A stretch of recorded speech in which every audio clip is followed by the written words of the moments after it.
parole aux associations.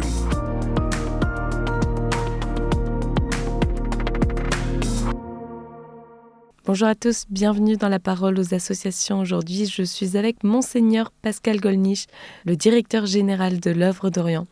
Alors Monseigneur, aujourd'hui vous avez un message à nous faire passer, on vous écoute. Auditeurs de KTO, bonjour. Tandis qu'une délégation de l'Œuvre d'Orient s'était été ces derniers jours en Inde, auprès des églises catholiques orientales, et est revenue émerveillée par le dynamisme de ces communautés chrétiennes, nous avons suivi bien sûr la situation en Terre Sainte. Cette terre qui évidemment nous est chère à un titre tout spécial, la terre où Jésus a vécu.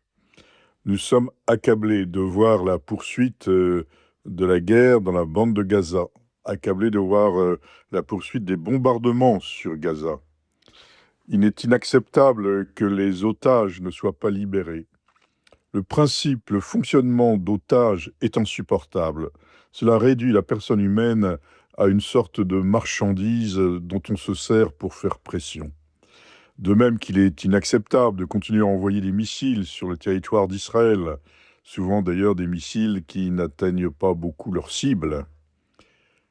Mais enfin, la perdurance de ce conflit à Gaza, de ces destructions, depuis 18 mois, par l'une des armées les plus puissantes du monde, dotée d'un service de renseignement parmi les plus efficaces du monde, ne peut plus continuer. Quel est le plan ? À quoi veut-on aboutir ? Qu'est-ce que Israël propose pour l'avenir des Palestiniens ? Oui, l'Œuvre d'Orient est bien sûr en lien avec les chrétiens de Terre Sainte, dont beaucoup sont des Palestiniens. Et nous sommes fondés à demander quelle est la perspective pour ces populations. Comment envisage-t-on leur avenir, leur futur ? Il n'y a pas de bonne solution, mais la moins mauvaise consiste cependant à envisager un État palestinien. En nous souvenant d'ailleurs que c'est le monde arabe, en 1948, qui a refusé la création d'un État palestinien pour ne pas reconnaître aussi nécessairement un État israélien.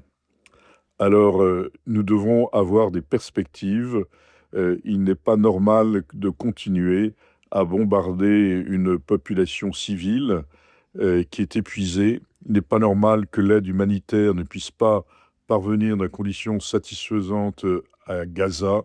Il n'est pas normal que des journalistes et des observateurs internationaux ne puissent pénétrer dans la zone pour vraiment nous informer sur les réalités que vit cette population épuisée et qui n'en peut plus.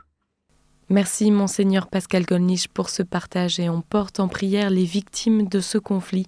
Je rappelle aussi qu'on peut soutenir l'Œuvre d'Orient via le site internet oeuvre-orient.fr.